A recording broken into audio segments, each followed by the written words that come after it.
Duchy has made promises to reduce all its carbon emissions, but working with the Mirror newspaper, our analysis of its rented residential property reveals many homes it owns are still in the worst category of energy efficiency.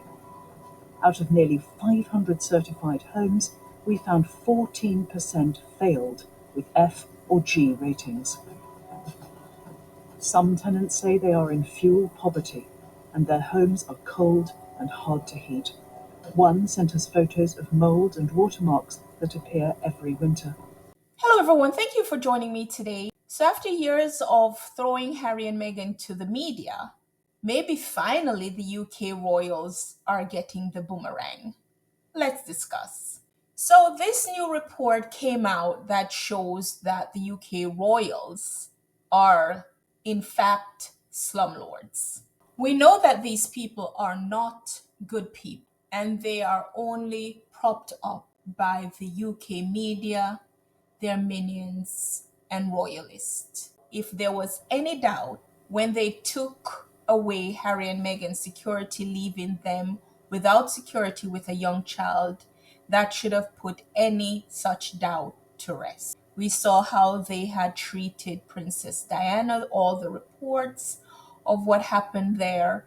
We saw how they have since taken away Frogmore Cottage and have since never stopped allowing the media to go after Harry and Meghan relentlessly. But what we have here showing is a report that I'll also put in a link below that shows that the UK royals are in effect a network that charge anything from schools to charities to crossing rivers, all making money non-stop. We know from our documents they own the land, but just how much are Charles and now William making from our troops? The Duchy do not make this information public, so Dispatch has submitted a Freedom of Information request to the Ministry of Defence. It refused to reveal the amounts involved and sent us this, a heavily redacted document. My goodness, so you've got absolutely no information. Zero information. This is precisely the sort of transparency that one would want, not out of just, silly curiosity, but it's actually to provide confidence that our money, our taxpayers' money, is being properly used, and confidence in the monarchy that they are acting in a moral, appropriate manner in the way that they contract with public bodies. I think there's a public right to know how much it's costing. Our research has confirmed, out of the public eye, Charles and William are cashing in on the armed forces.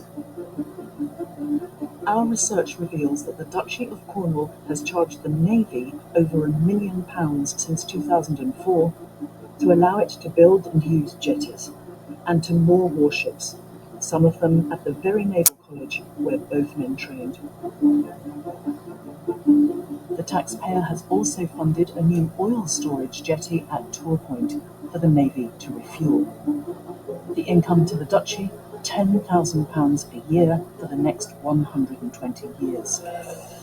That's £1.2 million.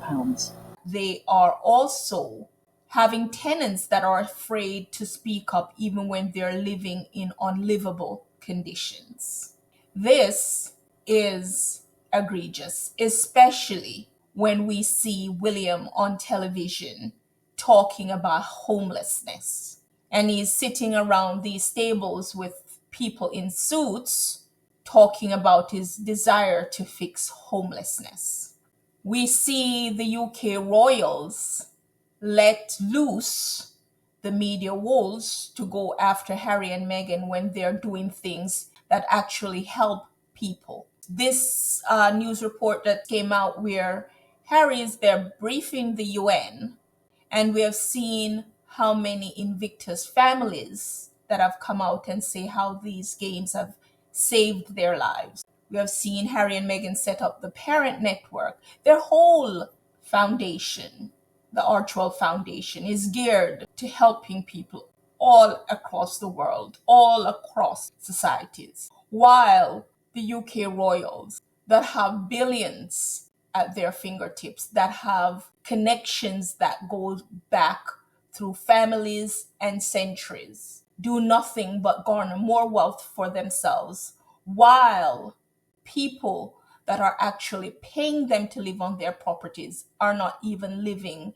in conditions that are basic livable condition. They're not, and they're afraid to speak out. These are the people we're dealing with. These UK royals are the people that have done all they can to enable and set up a network of commentators, royalists, media types to sully Harry and Meghan's character, use them as scapegoats, use them to cover not just their misdeeds, but to make sure nobody is covering how their wealth is being garnered and what exactly is happening to taxpayers' funds. What they do when anybody looks like it's trying to ask any question, whether it's the Republicans over there asking any question,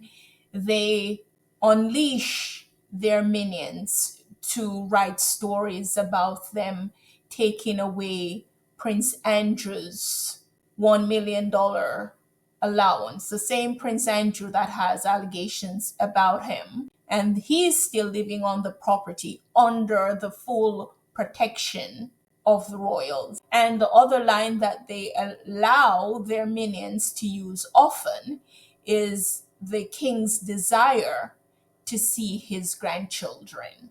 These stories and all these other stories that you see popping up about Harry and Meghan, all of this could be tamed and stopped with one call from the king. But this is what the UK royals want people to pay attention to. And it helps these media types and commentators that it makes them huge sums of money. So one of the most shocking part about the reading about the contents of this documentary to me is that the king and William weren't able to stop it. Because other than that, the revelations within this is not terribly shocking, because we do know that there has to be a vast network of wealth and how they get it. And we know that they mistreat people. We know this. There is no way anyone could look at the king, the UK royals having these garden parties and these driving around in gold carriages and in these elaborate outfits at a time when the UK public is undergoing a financial crisis and not know that these people are without empathy. They have no desire to help. They have no desire to end homelessness. They have none of these desires. All they do is performative and in service of themselves. So while this report is detailed and it shows a level of greed, it is not shocking because this is what we know. Anyway, guys, I could go on, but Harry and Meghan, they continue to do what they can in this world. And as the saying goes, what's in the dark will come to light. And I hope that in our lifetimes we can see them being fully exposed. And I want those people that are living in those horrendous conditions to be able to get livable conditions and justice. Anyway, guys, let me know what you think in the comments. Like, subscribe if you will, and talk to you soon. Bye.